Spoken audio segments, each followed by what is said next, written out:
share with you at a later time, reach out to me at any time. You can go to meetdarren.com and book a webinar with me. More than happy to help you in any way I possibly can. So any of the That's viewers. awesome. And we can link up those two. Actually, fun story. When we first started, we used BaseCamp to develop all the website projects and everything. But yeah, go on. Yeah. Yeah. So I built that out and I put my to-do list in there that basically shows all the different steps that we have to do on our end as the agent to make sure the process goes off seamlessly. I also put in there several different videos because there's so many, there's common denominators in every real estate transaction.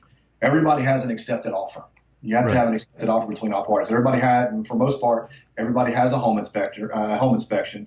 Everybody has an appraisal on the property for the most part. Everybody does a final walkthrough and then everybody goes to a closing. So we consider that the 5 milestones of a transaction.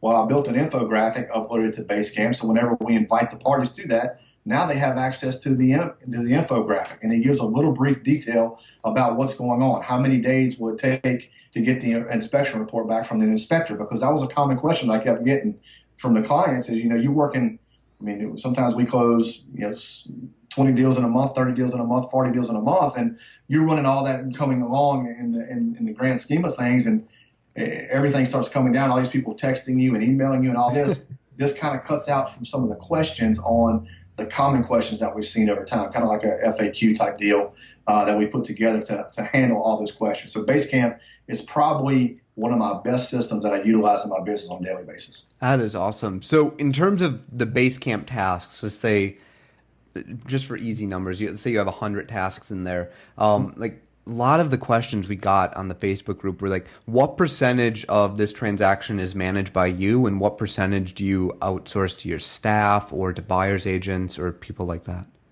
Well, that's a great question because I get inundated with emails because I have my team on that entire system. So when they set up a transaction on their end, I get every email through BaseCamp to my email as well. So I'm trying to find a way find a way to improve that system or eliminate me from all. Since I'm the account owner there, I get notified on everything that happens within that transaction. So we're trying to fix that system to where I only get notified on the transactions that I'm personally working. They get notified on their transactions. If I need to step in, I can be looped in at another time period. So people, they do their own transactions from start to finish without you touching them if they're not yours, right? That is correct. Okay. Yes. And so how many buyer's agents or seller's agents do you have at this point?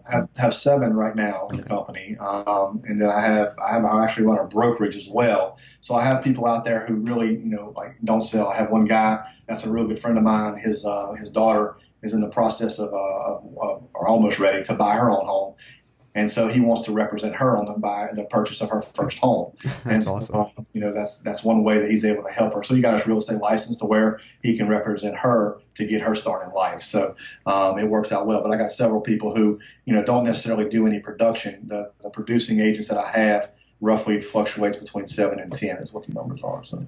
So it sounds like these systems then help you provide a better experience, and the experience, as you said it's always about giving more value, and that helps you get referrals. So I'd imagine a substantial portion of those transactions in a given year are referral based, or is it marketing? Like what's that breakdown between new marketing, new transactions, people that really honestly weren't referrals, and then the other like word of mouth people at this point? Right, 60% of our business is referral based. Mm-hmm. 50. I've been in the business 15 years, and so looking at that, one of the biggest challenges for anybody who's a new agent out there, one of the biggest ways, and I'll be honest, I've failed in my business because I can be better at this, and this is one of the process improvements things that keep me up at night.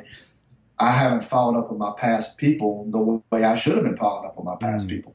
It's a true statement, and I'm not the only agent that's had that issue. I mean, we can all be better at what we do, and I guess that's what keeps me going every day is that I'm always trying to find a way to be that much better and to give the better experience to the client that I possibly can. And same thing with my agents. My job as a broker here in the company, I still actively sell. But my job as the broker is to, number one, is to give the agents a place to work. Number two, give them an opportunity that they never thought, that to live a life that they never thought was possible.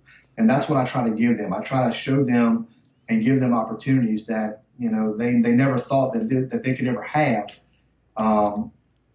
And that's what my job is. That's what makes me tick every day is giving them that opportunity. So I think this might be interesting. Like what you just said, that that's the problem that keeps you up at night. So what solutions are you looking at implementing to follow up with these people better into the future? I'm looking to basically automate a lot of our processes, Mm-hmm. and so I utilize Infusionsoft in my business now, Autopilot HQ in my business now. Those are some automation software that allows me to follow up at a better, consistent rate. Send out cards is another system that I utilize, and they got many different apps out there that do different things. Um, Video emails is another system that I'm going to use to stay in touch with the clients, just to say, hey, how you doing? Just want to reach out and touch base with you.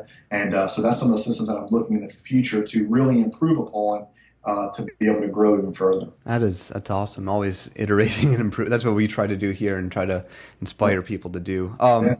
This is a bit broader. We've gotten really like nitty gritty here, but someone asked Sean asked a great question. If you had to start from scratch today in an unknown area, what would be the first thing you'd do? Like it sounded like you did start from scratch back when you were selling Palm Pilots and then going That's right. into real estate. But like, would you have a full-time job and do it part-time until you were doing 10, or would you go right in and get a broker's license and try to go big? How would you start from scratch in a new area? Well, no, number one, I'm a firm believer that as long as the man upstairs is the captain of my ship, I can't sink. And so I can promise you that. And so I'm a man of faith, and then I walk that way. But I don't know if y'all seen the YouTube video with Steve Harvey that says he was doing a Family Feud episode, and he steps out to talk to the audience about sometimes you just have to jump. Sometimes you just have to take that chance. And I'm the sole provider of my family. And, when I took that jump, it was very hard to jump because I had security of a full-time job. I had a paid for car, full-time insurance. It was a big step. But one of the things that I said to myself is, I didn't want to go through life wondering, what if? What if I would have taken that jump? What if I would have made this decision? So I said, I can always go back. I can always go back if things just don't work out. But let's just go ahead and give it our all. And I knew from the very beginning I had to focus on getting started, basically the three L's in real estate: listings, leads, and leverage. And that's the three things that I first started out on. And I learned that long before, well back when, because I was still uploading all these pictures to the sites. I was still, when I first got started, I was still sending out all the emails that I was sending out to people to let them know, hey, I got a new listing on the market, or hey, what are the 5 things you can do when you're looking to put your home on the market? That type of value added